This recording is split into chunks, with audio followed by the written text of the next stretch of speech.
नमस्कार, मी कीर्ती गायकवाड. स्वागत आहे आपलं आय न्यूज 28 मध्ये. चला तर मग जाणून घेऊयात महाराष्ट्रातल्या ताज्या घडामोडी. बाळामामा यांचा विश्वास, निलेश सांबरे निवडणुकीतून माघार घेणार. निवडणूक जशी जशी तोंडावर येऊ लागली तसे तसे उमेदवार आपले रंग बदलण्यास सुरुवात करत आहेत. भिवंडी लोकसभामध्ये कपिल पाटील हे मातब्बर उमेदवार असून त्यांना शह देण्यासाठी सुरेश म्हात्रे व निलेश सांबरे एकत्र आल्याची चर्चा जोर धरत असून काही दिवसांपूर्वी निलेश सांबरे यांनी आम्ही संगनमताने निवडणूक लढू असे म्हटले होते.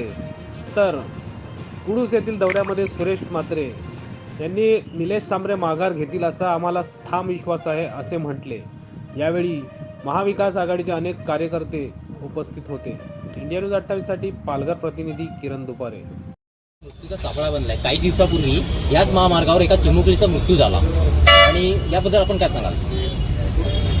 सर्वप्रथम तर चिमुकलीचा आणि इतर अनेक निष्पाप नागरिकांचा बळी या रस्त्यावर गेलेला आहे.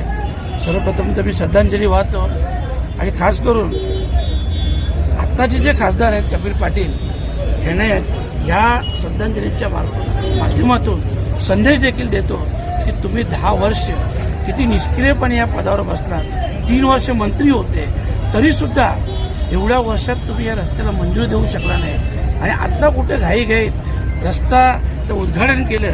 जसं मुरबाडला 3 मार्च 2019 मुरबाड रेल्वेचं उद्घाटन केलं आणि सगळ्या मुरबाडवासियांना सांगितलं की आता रेल्वेला मंजुरी मिळालेली आहे आणि उद्घाटन करून पुन्हा आता 5 वर्ष रोखली तरीसुद्धा ते काम झालं नाही किंवा मंजुरीही झाली नाही.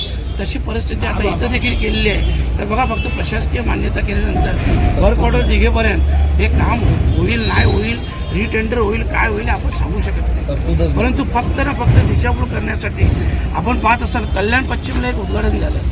आगरी कोळी कुणबी सांस्कृतिक भवनाचं एक उद्घाटन केलं 2 महिन्यापूर्वी केलं. आज त्या जागेवर तुम्ही गेलात तर तशीच्या तशी ती जागा पडीक आहे. कारण त्या जागेचं कुठल्याही प्रकारचं क्लिअरिंग नाही. तरीसुद्धा फक्त समाज बांधवांची लोकांची दिशाभूल करण्यासाठी हे सगळे उद्घाटन करणे हा कपिल पाटीलचा एक खंड आहे. आणि आम्ही 2019ला तर त्यांना नारेलवाला खासदार बोलायचो. कारण दरवर्षी 5 वर्षाने निवडणूक आले तर अशा प्रकारचे ते उद्घाटन करतात आणि पुन्हा निवडणूक झाली का जैसे थे. मग कुठल्याही कामाला गती नाही, मान्यता नाही, काही नाही. अशा प्रकारचे निष्क्रिय खासदार आहेत.